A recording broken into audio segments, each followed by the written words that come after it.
बुद्धि से भरा बर्तन की कहानी। यदि आप मेरे चैनल में नए हो तो मेरे चैनल को सब्सक्राइब करें, शेयर करें और लाइक करें। धन्यवाद।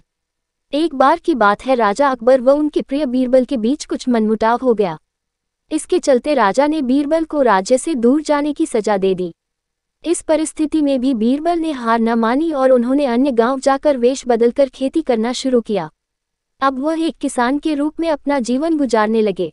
शुरू में तो राजा अकबर के लिए सब कुछ सामान्य सा था, लेकिन कुछ ही दिन बीते थे कि राजा को अपनी गलती का एहसास होने लगा। वह अपनी दैनिक दिनचर्या में बीरबल को याद करने लगे थे। जब भी उनके समक्ष कोई मुश्किल परेशानी आती तो उन्हें बीरबल की कमी खूब खलती थी। एक दिन राजा अकबर से रहा न गया। उन्होंने अपने सेनापति को बुलाया और उन्हें बीरबल को ढूंढ लाने का आदेश दिया। राजा की आज्ञा अनुसार हर गांव, हर गली में बीरबल की खोज शुरू की गई। सभी सैनिकों ने हर एक कोना छान मारा, लेकिन वे बीरबल को ढूंढ न सके। राजा को जब इस बात की जानकारी मिली तो वे बड़े निराश हुए। अब बीरबल से मिलने की उनकी बेचैनी और बढ़ने लगी थी। अचानक राजा के मन में एक उपाय आया। उन्होंने आदेश दिया कि सभी गांव के मुखिया को संदेश भेजा जाए कि उन सभी को एक बर्तन के अंदर बुद्धि डालकर राजा को भेजना होगा। जो भी इस आदेश को पूरा नहीं करेगा, उसे इसके बदले एक बर्तन में हीरे जवाहरात भरकर राजा को भेजना पड़ेगा। सभी गांववासी राजा के इस अजीबोगरीब आदेश को सुनकर परेशान थे। सभी यह सोचकर हैरान थे कि बुद्धि को किस तरह एक बर्तन में भरा जाए। बुद्धि तो सभी के पास उपलब्ध थी, लेकिन उसे किस तरह एक बर्तन में डालना है, ये सोचकर सभी परेशानी में थे।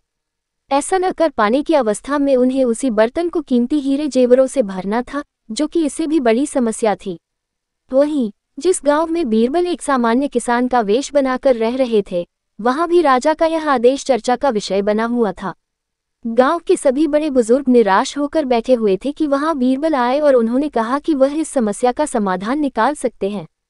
पहले तो किसी को भी इस बात का यकीन नहीं हुआ, लेकिन उनके पास बीरबल पर विश्वास करने के अलावा और कोई रास्ता नहीं था। इसलिए इस काम की बागडोर बीरबल को सौंपी गई। उस वक्त गांव में तरबूज की फसल उगाने का समय था। बीरबल ने तरबूज के पौधे की एक बेल को एक बर्तन में डाला। धीरे धीरे उस बेल में तरबूज का फल लगने लगा और समय के साथ ही तरबूज ने बर्तन का आकार ले लिया।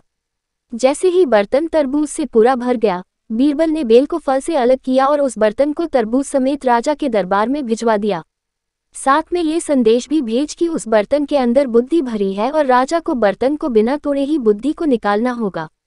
जैसे ही राजा ने तरबूज से भरा हुआ बर्तन देखा व उसे निकालने की शर्त सुनी तो उन्हें यकीन हो गया कि ऐसा विचार केवल बीरबल का ही हो सकता है। उन्होंने जल्दी से अपना घोड़ा मंगवाया और बीरबल को अपने साथ वापस लाने के लिए गांव की ओर चल दिए।